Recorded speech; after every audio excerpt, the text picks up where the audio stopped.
Boa tarde, crianças. Tudo bem com vocês? Hoje nós estamos aqui para fazer atividade de história, tá?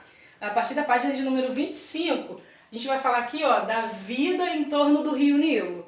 A gente tem falado muito sobre a vida dos moradores, principalmente dos primeiros, moradores que iam para perto dos rios, porque ali eles teriam água para os animais, águas para beber, para eles próprios beberem, teriam a água para fazer o seu plantio, ou cultivar as suas plantações, aquilo que eles estavam, plantando para depois colher. E assim, um grande exemplo aqui que nós vamos ter é o Rio Nilo. E o Rio Nilo tem uma história bem legal. Você vai ver aqui, os povos mesopotâmicos, indianos e chineses se desenvolveram perto do rio, E como com os egípcios não foi diferente, Porque a gente está falando do Rio Nilo, que é um rio que existe no Egito, ok? Então vamos lá. E ele é um rio imenso, que ele vai pegar todo o Egito e vai descer ali pela África, ele é bem grande, inclusive até um rio antigo, que ele é até citado na Bíblia, então ele é um rio bem antigo, é um dos primeiros rios. Então ele está localizado à margem do continente africano, Foram fundamentais para esse povo, que viviam cercado pelo deserto do Saara. Então eles viviam no deserto e tinham o Rio Nilo. E o Rio Nilo tinha uma curiosidade. O que eles faziam? Por que eles se situavam ali, perto do Rio Nilo? Tem até um desenho aqui legal, do rio. Todo mundo aqui perto do rio, começando a abrir, caminhos aqui para o rio chegar até a plantação, Então eles faziam esse trabalho. Ali possibilitava eles plantarem, colherem, beberem, ok? E o que acontecia? Eles plantavam aqui perto do Rio Nilo. Está observando aqui a plantação? Uma vez por ano, acontecia no Rio Nilo de ter uma cheia. O rio transbordava. Então qual era a estratégia deles que moravam próximo do rio? O que eles faziam? Eles pegavam as sementes, lançavam sobre este rio e na beira desse rio, quando acontecia as enchentes, o rio começava a regar essas plantações aqui, e não só essas. Eles também levavam sementes mais para frente do deserto, para que pudesse também ali, onde eles não conseguiram chegar ainda, ou que levasse tempo para eles chegarem, o rio fazia o trabalho de levar as sementes. Então por isso que eles viviam ali próximo do Rio Nilo, ok? E eles faziam, conservatório de água. Pode observar aqui, que esse conservatório de águas aqui, eles só enchiam quando o rio subia. Porque aqui, tem areia aqui. O rio sobe, a margem do rio sobe, cai água para cá, fica guardando água para o decorrer do ano. Ok? Bem legal, E aí a gente tem uma atividade aqui, Por que os rios foram importantes para o desenvolvimento da agricultura e a formação das cidades, A gente sabe que o rio era fundamental até para a questão da plantação, de beber a água dos animais, para alimentá-los, com a água.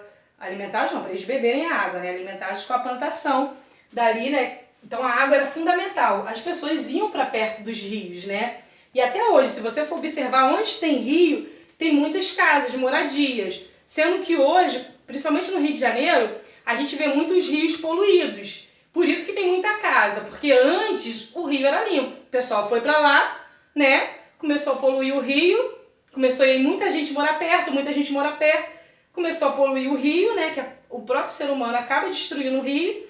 E hoje o que mais a gente vê são rios poluídos na nossa cidade. Cite o nome de um rio da região onde você mora. Então aqui a gente tem vários rios, E tem um rio super famoso que é aquele que justamente eles fazem o tratamento para a gente beber a água, Então vamos lá. Aí você escolhe aqui, é bem pessoal. Marque com X o nome dos elementos que existem em torno desse rio, que a gente viu ali atrás. Tem vegetação, tem moradia, tem indústrias. Na verdade, você vai colocar essa resposta aqui baseado no rio que você escolher, tá bom? Eu escolhi um rio que tem aqui perto da minha casa, eu não sei o nome dele não. Não tem problema, bota assim, o rio perto da minha casa. E lá tem o quê? Tem vegetação, tem moradia, tem indústria. O que tem?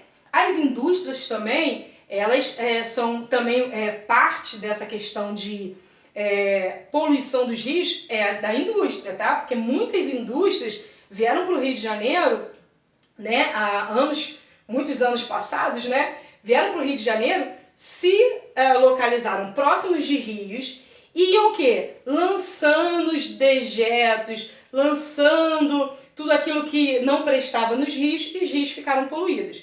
Eu lembro que próximo onde eu morava tinha um rio que era limpo. Inclusive a gente tomava banho quando era pequeno lá. E aí foi uma fábrica para lá. Tem uma fábrica famosa de pneus, foram para lá, né? E depois que essa fábrica foi para lá, o rio ficou totalmente poluído. Tudo que saía de rescaldo, né? Tudo que saía dos pneus daquele plástico, eu não sei nem que tipo de química que se usa, era lançado no rio, Hoje o rio é totalmente poluído, inapropriado. Aqui no finalzinho, ó, nessa parte aqui, número 4, faça um desenho ou cole imagem de um rio, ok? Você vai pesquisar um rio, vai colar ou vai desenhar. E aí você vai tirar foto e mandar lá no grupo pra tia, ok? Na número 5, você vai pesquisar. Pesquise imagens antigas do rio pesquisado e verifique se permanece como era antigamente. Escreva o que você observou na sua comparação. Ó, tia, eu pesquisei o rio Guandu, que é o rio, né, que abastece a gente aqui. Ó, lá ele era assim, agora está assim, ok? Você vai pesquisar, igual mais ou menos esse que eu falei da minha casa. Eu ia procurar fotos ou ia procurar na internet imagens dele antes, limpo, e aí depois ia colocar imagens dele já poluído por causa dessa fábrica aí. Então você vai pesquisar e vai escrever o que você observou na comparação, é uma resposta pessoal, e qual é a atual situação do rio da sua região, né, nesse momento, tá? Seja no Rio de Janeiro, ou seja aí próximo da sua casa, ok? Terminando essa atividade, a gente vai falar sobre o uso da terra no Brasil, tá? A gente tem falado muito sobre a chegada dos portugueses, a gente falou sobre os índios, né, sobre a chegada dos africanos, e aqui fala assim, ó, desde o início da história da humanidade, as pessoas utilizam recursos naturais, tá? Da terra, né? Que a gente está falando da terra do Brasil. Usam a água, é um recurso natural. Ninguém fabrica água, ninguém faz a água, ela nasce. Por exemplo, a gente tem lá em São Lourenço, né? A gente tem aquelas fontes de água, eu acho que alguns já foram lá nesse passeio em São Lourenço, foi visitar São Lourenço, com aquelas águas maravilhosas que saem gás, né? E a gente vai experimentando, tem várias fontes, né? É o Parque das Águas lá em São Lourenço. Acho que o nome é esse, não lembro. Mas eu sei que ele tem cerca de 18 fontes, também não me recordo, tá? Porque a gente já foi lá há um tempo. Mais ou menos isso, 18 fontes que sai água, brota água da terra e água com gás, tá? E você bebe, você passa ali nas fontes, vai bebendo. Tô precisando fazer uma viagem, tá? Mas agora não pode por causa da quarentena.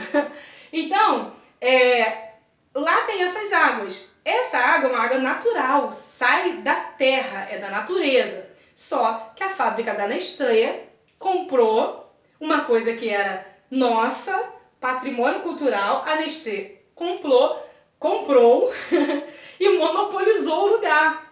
Ou seja, uma coisa que é da terra. Ninguém é dono, é da terra, não era para ter dono. Mas como tudo se vende, né, no nosso Brasil, infelizmente, venderam esse lugar e a Nestlé, ela, né, extrai as águas dali e vende para todo mundo e tal. Mas o parque ainda existe e a gente pode ir lá passear depois da pandemia e provar as águas. Cada água tem um sabor. Aí a gente fala que se beber as 15 águas ou 18, sei lá, fica curado. Tem um monte de mitos, né? Que as pessoas falam, se beber todas as águas, você encontra um namorado, e acho que eu tô precisando ir lá beber todas as águas, né? Já bebi todas, não encontrei ainda, tô brincando. Então assim, são vários mitos que eles contam e falam, mas é bem legal, tá? Você pode até pesquisar na internet sobre esse parque lá em São Lourenço, ok? Então, a água, como eu falei, o solo, tudo isso faz parte da terra. E a natureza foram modificada com a chegada do ser humano, né? Eles começaram a mudar, vou fazer um rio aqui, igual a gente viu ali no Rio Nilo. Vou criar um canal de irrigação aqui. Vou criar estrada, pontes, vou criar casa. Enquanto a população, enquanto o ser humano foi criando, né? Que isso é uma coisa que veio depois, porque os índios, que foram os primeiros habitantes do Brasil, respeitavam a a natureza. Então eles agiam de acordo com a natureza, eles não modificavam.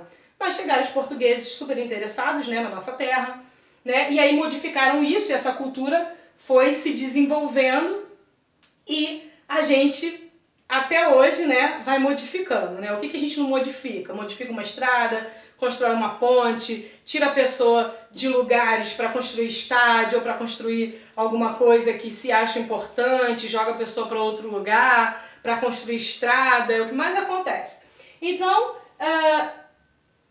o próprio ser humano vai modificando isso, com o objetivo de adaptar o meio natural para atender às suas necessidades humanas de habitação, transporte, alimentação, por exemplo. Na verdade, a gente deveria fazer como o índio, mas não é assim, né? A gente se adaptar à natureza. Mas, né, com a necessidade, né, e a ganância também tem muito a ver, a gente adapta a natureza a nós. E por isso que a natureza tem sofrido muito, porque ela não é para se adaptar a nós, é nós que se adaptamos a ela. Mas isso é um outro assunto, né? Um outro debate, muito bom isso. Ó, o território brasileiro até 1500, né? Antes da chegada dos portugueses, porque os portugueses vão chegar aqui no Brasil em 1500. Então, antes disso aí, o negócio era melhor, tá? Depois que os portugueses chegaram, eles estragaram um pouquinho. O espaço natural brasileiro passou por muitas transformações no decorrer do tempo. A ocupação do território que hoje chamamos de Brasil ocorreu há 3.000 anos, né? Mais ou menos 3.000 anos. Naquela época, alguns povos, entre eles os Marajoara, eles iniciaram as plantações de milho, mandioca, algodão, amendoim, coquinhos e jatobás e também maracujá, né? Então eles começaram a plantar para eles mesmos comerem, para a população comer, uma coisa bem mais natural. Situado na ilha de Marajó, uma ilha também maravilhosa, boa para passeio, né? Quem nunca ouviu falar da ilha de Marajó, pertence ao estado do Paraná, né? Pertence ao estado do Pará, na atualidade. Esses indígenas moravam nessa região, nessas regiões, né, ali na margem desses rios, e eles começaram a construir essas plantações. Aqui, ó, no desenho a gente tem uma figura, ó. Eles fizeram uma ilha, tá vendo? E começaram a plantar aqui, né? Claro que o tamanho da ilha de Marajó é maior do que está representado aqui. E aqui eles começaram a construir, ó, a cultura marajoara tornou-se bastante conhecida principalmente por sua cerâmica. Então eles iam construindo aqui e aí ficou conhecido como essa ilha de Marajó. Bem legal, né? Até 1500, o território brasileiro era habitado apenas pelos índios, como eu falei. Chegam os portugueses e, né, acabam e muito com o nosso país. Vários eram agricultores e precisavam do solo dos rios para conseguir plantar e se alimentar. Mas era uma coisa natural, eles respeitavam a natureza, né? Hoje não acontece mais isso. Até hoje os índios respeitam a natureza, né? Eles vivem na natureza e respeitam ela, né? A gente não vive tanto na natureza e acabou culturalmente respeitando a natureza bem menos. Às vezes algumas tribos se deslocam de um território em busca de lugares melhores de sobrevivência e encontra o espaço desejado e ali, né, eles se alocam, né, eles até colocam fogo na mata para, né, se situar no lugar, mas nada que venha prejudicar. Na verdade, eles criam o espaço dele, mas depois eles replantam o que eles queimaram. Então, assim, é bem legal. Quando encontra o espaço desejado, queima a mata local para construir habitações. As cinzas restantes da queimada eram usadas para adubar o solo, tá vendo? Ele usa a própria cinza para adubar o solo e inicia-se assim o plantio de alimentos. Ou seja, eles respeitam a natureza. A gente queimou aqui, mas a gente vai plantar muito mais do que a gente queimou aqui. Vamos fazer muito mais. Essa técnica de limpeza do solo com queima de vegetação e o uso de cinzas é chamado de coivara, ainda praticada na atualidade, muito pouco, né? Porque o mais que a gente vê são as pessoas destruindo a natureza. E aí a gente vai falar um pouquinho aqui da exploração do pau-brasil, né? Porque quando os portugueses chegam aqui e eles ficam encantados com essa terra maravilhosa, a primeira coisa que eles vão retirar daqui é justamente o pau-brasil. Hoje praticamente a gente não tem mais essa árvore. A gente tem umas ali tem uma praça em São Paulo, esqueci agora o nome, né, que tem essa planta lá, né, essa árvore do pau-brasil lá, que eles plantaram e deixam como relíquia, né, como patrimônio cultural, numa praça em São Paulo, que agora me fugiu o nome. E a gente tem pouco pau-brasil hoje, quase nada, por causa da retirada desse pau-brasil e foi levado para Portugal. Não só isso, né, teve o café, a cana-de-açúcar e várias outras coisas. A partir de 1500, com a chegada dos portugueses, o território brasileiro e as florestas começaram a ser derrubadas com muita frequência. Eles derrubavam e não plantavam, porque eles não estavam nem aí para a terra, ok? Então eles derrubavam, pegava madeira, levava para Portugal, pegava madeira, levava para Portugal. Mas uma hora isso ia acabar, né? Porque ninguém gera sem que haja replantio. Nos primeiros anos dos portugueses em terras brasileiras, grande quantidade de árvore do pau-brasil foram cortadas e enviadas para a Europa para ser comercializada. O pau-brasil é uma árvore nativa da Mata Atlântica, área que foi muito desmatada no decorrer do tempo. Inúmeras árvores também foram cortadas para a construção de moradias e produção de móveis. Então, assim, se perdeu muito, né, por causa dos portugueses, não estavam preocupados com a terra, só arrancaram, levaram para a Europa, né, para comercializar lá, né, e a gente perdeu muito na nossa mata. Aqui a gente tem algumas atividades bem legais, ó. Marque com X a alternativa correta, né? A construção de estradas, pontes, pastos e lagos artificiais não modifica a natureza? As pessoas alteram o meio ambiente natural para adaptá-los às próprias necessidades de moradias, transportes e alimentação? Né? A gente até sabe isso aqui, né? Número 2. Escreva exemplos de modificação que os seres humanos realizaram na natureza para atender às seguintes necessidades. Alimentação. O que eles fizeram?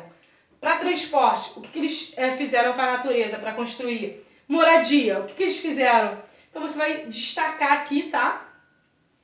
O que foi feito de destruição da natureza para a construção de alimentação, transporte e moradia. Número 3. De que forma os portugueses iniciaram o desmatamento da Mata Atlântica? Como é que eles começaram? A partir de quê? De qual árvore? E por quê? Para levar para onde? Para comercializar? Para fazer o quê? Né? Você vai colocar aqui, bem simples. Olha que imagem aqui linda, né? Imagem linda. Olha que imagem linda. Isso aqui também é uma questão do nosso governo, né? Que permite a construção nessas áreas que não era para se permitir. Essa área aqui é uma área de risco, olha aqui, ó. Só que a pessoa não tem para onde ir, ela vai construir aqui. Mas se o governo tivesse um plano de moradia, ele provavelmente construiria moradia para essas pessoas e deixaria essas áreas livres aqui. O que o governo faz? Permite que eles construam e depois diz que depois vai lá e diz que eles não podem ficar, que é área de risco. Eles vão sair para onde? O governo tem que ajudá-los, né? Esse é o papel do governo, a gente paga imposto por causa disso, né? Justamente para isso, mas infelizmente o nosso imposto não é bem utilizado e é por isso que vocês estão estudando para modificar o nosso país. Aqui, ó, Morro dos Prazeres na cidade do Rio de Janeiro, passou a ser ocupado por moradores a partir de 1940. Isso aqui é uma foto que não é tão atual, né? Deixa eu ver se tem registro dessa foto aqui. Porque se você for no Morro dos Prazeres hoje, isso aqui tá tudo tomado. Como o Morro da Rocinha e vários outros morros. Ah, tia, a pessoa tá ali porque quer? Claro que não. Ela queria estar morando num lugar muito mais apropriado, mas o governo não dá essa condição para ela. Isso que o governo deveria dar. Condição. Vamos tirar vocês daqui, ó, porque isso aqui é área de risco. Vamos tirar vocês daqui e vamos colocar vocês num lugar, num programa como Minha Casa Minha Vida, que começou a dar certo, mas se perdeu aí no meio do caminho. Vamos colocar num programa aí que você pague parcelas que possam pagar, nem que seja a vida toda, mas que você tenha um lugar seguro. Porque esse é o papel do Estado, trazer segurança para os moradores. Então você vai colocar assim, ó. Que fato modificou a vegetação do Morro dos Prazeres de acordo com a imagem? O que modificou aqui? É triste, né? Ver as pessoas morando assim, desse jeito, né? E no 2, você vai colocar, faça uma pesquisa para descobrir se a vegetação nativa, como matas ou florestas na região onde você mora, se ainda houver vegetação nativa, verifique se a vegetação foi preservada ou modificada. Se tiver sido modificada, verifique se as mudanças foram positivas ou negativas. Então você vai pesquisar sobre o lugar onde você mora. Por exemplo, se mora em Santa Cruz, vai pesquisar sobre Santa Cruz, vai descobrir um monte de coisa legal, principalmente sobre a vegetação. Até porque Santa Cruz é um lugar historicamente muito rico, como Campo Grande. E eu sei que a vegetação de Campo Grande era um laranjal, tinha muitas laranjas plantadas, e aí depois foi ganhando casas e tal. Então você vai ver, vai observar isso aí, pode pesquisar, né, na internet, claro, né, que é a nossa ferramenta, e você vai fazer essa atividade, vai responder e vai tirar foto pra tia, tá bom? Ó, estamos finalizando a aula de hoje, tá bom? Um grande beijo, a tia tá com saudade e até a próxima aula.